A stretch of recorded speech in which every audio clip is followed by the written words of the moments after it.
السلام عليكم كل وعان وناسان ملك استعارة بجوبتان موضوعا كون حكاها هضليا إن سامنتا إسكوليهين أما وكوياشو كوفيد 19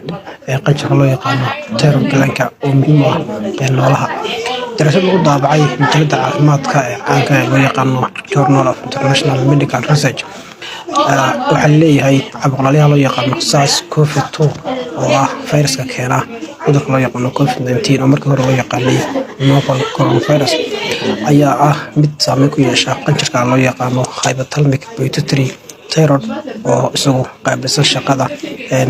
ama maamula qanjirka loo yaqaano thyroidka sidoo markaa isagu soo saarayo hormoonada kala duwan ee loo yaqaano thyroid 3 iyo sidoo kale T4 waxa loo yaqaano waxaa jira sidoo kale noocyo kala duwan oo cudurka loo yaqaano thyroidka ah noocyadaas waxaa ugu caansan ka loo yaqaano subacute thyroiditis qofka xanuun ka dareemo dhinacyada qoorta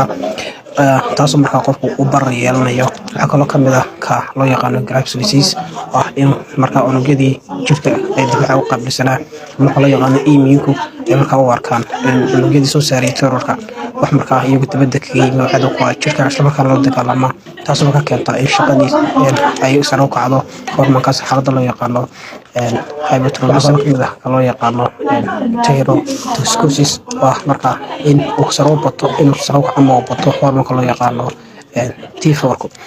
waxaa kaloo kamid ah xaaladda loo yaqaano Hashimoto's disease oo ah in hoos u dhaco hormoonka loo yaqaano thyroidku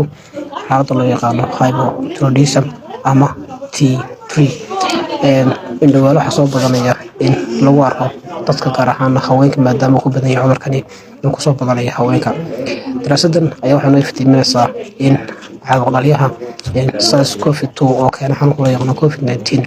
uu saameyn toos ah ku leeyahay ama uu khalkhal geliyo shaqada qanjirkaas loo yaqaano thyroid hormoonka tan iyo kulan dambe nabadgelyo